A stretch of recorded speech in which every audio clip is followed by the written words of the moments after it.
नमस्कार दोस्तों, मैं सिद्धांत ओलंपिक स्टडी में आपका बहुत बहुत स्वागत है। दोस्तों 28 तारीख को लाखों बच्चे सुबह से लेकर शाम तक ये प्रतीक्षा कर रहे थे कि आज आज उनका डिसीजन हो जाना है। कुछ ना कुछ तो फैसला आएगा ही, चाहे वो हाँ हो या फिर ना हो। कुछ ना कुछ उन्हें रिलीफ मिल जाएगा। एटलीस्ट लेखपाल की वैकेंसी को वो फॉर्म ओपन तरीके से डाल सकते हैं। लेकिन सुबह से लेकर शाम तक प्रतीक्षा करने के बाद में वास्तव में उन्हें क्या मिला? सिर्फ़ और सिर्फ एक डेट। यही डेट उन्हें 15 तारीख से 28 तारीख कर दी गई थी। आज फिर वही चीज़ 28 तारीख से 9 तारीख कर दी गई है।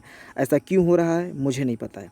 दोस्तों आपको पता है कि डेट पे डेट का जो सिलसिला है वो कोर्ट का, भारतीय कोर्ट का आज का नहीं है। ये सैकड़ों साल पुराना मैटर है कि जब डेट पे डेट मिलती है, किसको डेट पे डेट मिलती है? उसको जिसको वास्तव में सख्त निर्णय की ज़रूरत होती है, सख्त न्याय की ज़रूरत होती है, उसी बंदे को डेट पे डेट मिलती है। अदरवाइज़ जब बुराई की जीत होनी होती है तो तुरंत फैसला आता है, वो चाहे कहीं से भी हो। गवर्नमेंट की जीत होनी होती है तो फैसला तुरंत आ जाता है। लेकिन अगर कैंडिडेट की जीत होनी होनी होती है, बेरोज़गार की जीत होनी होती है, तो वहाँ पे सिर्फ़ और सिर्फ डेट मिलता है।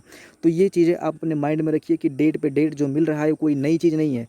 शायद 9 तारीख को भी एक डेट देखने को मिल जाए। तो आप लोग आज से ये खुशी मत मनाना कि 9 तारीख को कुछ नया सुनने को मिल जाएगा, बिल्कुल भी मत मनाना। क्योंकि 15 तारीख से 28 तारीख के बीच में जो आप लोग सोच रहे थे कुछ नया हो जाएगा, कुछ नया हो जाएगा 28 तारीख को, शायद हाँ या ना कुछ भी हो जाएगा, लेकिन इस चीज़ से मुक्ति मिल जाएगी कि हाँ डेट बढ़ेगा कि नहीं बढ़ेगा। वही चीज़ अब 28 से 9 के बीच में भी आप लोग सोचोगे, फिर ना पढ़ पाओगे, ना ग्रुप डी की तैयारी कर पाओगे, ना जो अदर्स एग्ज़ाम निकलेंगे उनकी तैयारी कर पाओगे।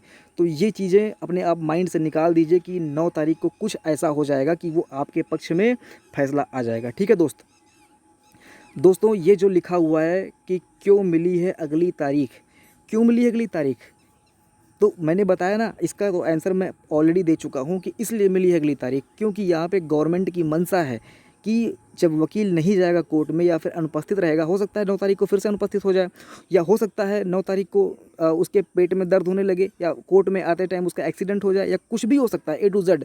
फिर जब 9 तारीख को भी डेट पोस्टपोन हो जाएगा और उधर एडमिट कार्ड आ जाएगा और 20 तारीख को एग्ज़ाम कंडक्ट हो जाएगा, तो फिर आपके पास बचेगा क्या? तो ये चाल है, ये रणनीति है भाई साहब। ये वकीलों का वकीलों का ये सब फंक्शन है कि कैसे कैसे वो लोग इस चीज़ को हैंडल कर सकते हैं, करते हैं। जितना जो एक्सपीरियंस्ड वकील होता है वो इस तरह की नौटंकी अक्सर करता रहता है। तो ये इसलिए डेट मिली है क्योंकि डेट फिर से मिलने वाली है। 9 तारीख को फिर से कुछ ना कुछ ड्रामा होने वाला है, तो इसलिए डेट मिली है। ठीक है दोस्त, अब यहाँ पे बात आती है कि लाखों बच्चों का जो भविष्य है वो बर्बाद हो रहा है, तो बर्बाद होने दो भाई। लाखों बच्चों का भविष्य बर्बाद हो रहा है तो होने दो। इसका सबूत क्या है कि लाखों बच्चे थे? जब पिटीशन अप्लाई किए हैं सिर्फ 50 लोग, धरना देने गए थे सिर्फ 1000 लोग, तो सबूत क्या है आपके पास? सबूत आप किस बिहाफ पे कोर्ट में जाके केस लड़ोगे कि लाखों बच्चे, लाखों बच्चे? भाई साहब लाखों बच्चे किस पेपर में दिख रहे हैं? पेपर जो मतलब जो ऑथेंटिक पेपर की बात मैं कर रहा हूँ, जो अमर उजाला निकलता है उस पर नहीं, क्योंकि कोर्ट में जो होता है सबूत चलता है। तो किस ऑथेंटिक पेपर में लिखा हुआ कि लाखों बच्चे रह गए थे? अरे लाखों बच्चे रह गए थे तो ना पिटीशन पड़ा, ना धरना प्रदर्शन हुआ, ना कोर्ट के बाहर घेराव हुआ, किसी तरह का कोई मैटर नहीं हुआ, तो लाखों बच्चों का सबूत क्या है? किस बिहार पे आप कोर्ट में कहोगे कि लाखों बच्चे रह गए?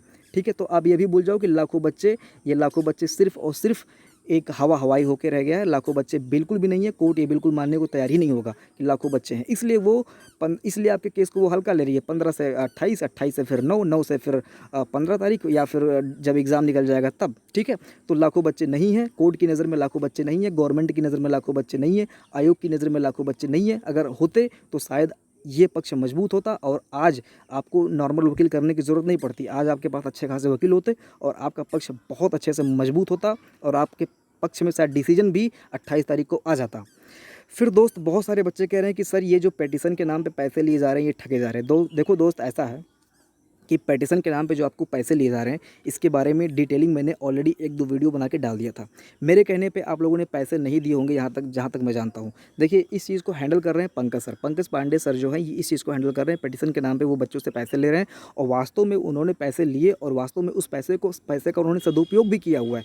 उन्होंने वकील हायर किया हुआ है, वो कोर्ट में जा रहे हैं, आ रहे हैं, उस चीज़ का खर्चा लगता है। आपको क्या लगता है कि आज के टाइम में कोई चीज़ें फ्री में हो जाती हैं? कोई भी चीज़ें आज के टाइम में फ्री में नहीं होती हैं। आप बाहर जाते हो तो एटलीस्ट 10-5 रुपए की चाय पी जाते हो, तो ये तो भैया कोर्ट का मामला है। कोर्ट के मामले में आपको पता है कि पैसे लगते हैं, नहीं लगने होते हैं तो खींच उठते हैं, कहीं ना कहीं से आपको पैसे देने होते हैं। जिस तरह से डॉक्टर को पैसे देने में कोई नहीं हिचकिचाता है, ऐसे ही वकील को भी पैसे देने में अगर आप हिचकिचाए तो शायद आपको फिर पैर खींचना पड़ जाएगा, पीछे आपको आपका पक्ष कमज़ोर हो जाएगा।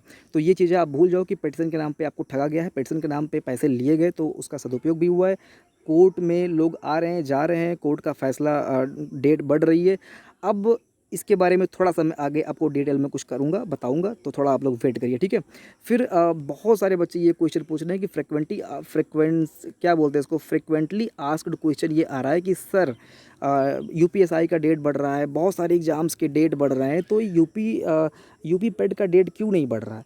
तो ये तो मैं कहूँगा कि लल्लू वाला क्वेश्चन है, बच्चों वाला क्वेश्चन है। ये आपको भी पता है, ये मुझको भी पता है, क्यों नहीं बढ़ रहा है? क्यों नहीं बढ़ रहा है? आप मुझे खुद बता दो कमेंट सेक्शन में। अभी जब टाइप करोगे तो आप क्या लिखोगे? यही ना लिखोगे कि सर गवर्नमेंट की गलती है। तो वास्तव में यही बात है। जब डेट बढ़नी होती है तो डेट बढ़ जाती है। गवर्नमेंट को जब लगता है, किसी भी संस्था को जब लगता है कि डेट बढ़ानी है तो उसकी डेट विदिन डेज़ बढ़ जाती है। आपको पता है कि आप कहते भी नहीं हो, कुछ बच्चे सवाल भी नहीं उठाते हैं, कुछ डेट तो ऐसे ही बढ़ जाती है, यूँ ही बढ़ जाती है। तो ये अगर बढ़नी होती, अगर गवर्नमेंट को लगता, अगर संस्था को लगता तो ये भी डेट बढ़ गई होती, लेकिन इस डेट को नहीं बढ़ना था। अब आप लोग चाहते हो कि डेट बढ़ जाए और इसके लिए कोशिश कर रहे हो, हाई कोर्ट जा रहे हो, यहाँ जा रहे हो, वहाँ जा रहे हो, पैसे लगा रहे हो। तो गवर्नमेंट भी तो ये चाहती है कि डेट ना बढ़े, ज़्यादा आवेदन ना आए, तो इसके लिए वो भी साम दाम दंड भेद। आप सोचो कि आपके पास जब इतना अधिकार है तो गवर्नमेंट क्या क्या कर सकती है कि डेट ना बढ़े। तो आप ये समझ लो कि गवर्नमेंट बहुत कुछ कर रही है। गवर्नमेंट पीछे क्या कर रही है, हज़ारों लाखों बच्चों के आवेदन को अस्वीकार कर रही है। लोग वहाँ मुख्यमंत्री पोर्टल पर जाकर लॉगिन किए थे, उसको अस्वीकार कर रही है। जहाँ पे उनका मुख्यमंत्री दरबार लगता है वहाँ पे लोग गए, उनको भी उन्होंने रिजेक्ट कर दिया। हाई कोर्ट में मैटर जा रहा है तो डेट पे डेट मिल रहा है। क्यों मिल रहा है? क्योंकि गवर्नमेंट का जो वकील है, आयोग का जो वकील है, वो सब आपस में मिले जुले हैं।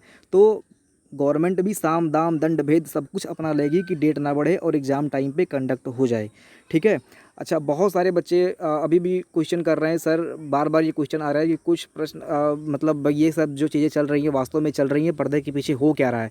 क्योंकि ना हमें चीज़ों को लाइव दिखाया गया है, ना हमें वकील से ज़्यादा मतलब बहुत कुछ सुनने को मिल रहा है, या फिर बहुत सारी चीज़ें। देखो, इसके बारे में अभी कन्फर्मेशन मैं अभी आपको नहीं दे सकता हूँ। जो भी चीज़ें होगी वो 9 तारीख के बाद में, 10 तारीख के बाद में मैं आपको बताऊँगा कि वास्तव में चीज़ें क्या हैं, क्या नहीं हैं। देखिए, ठीक है?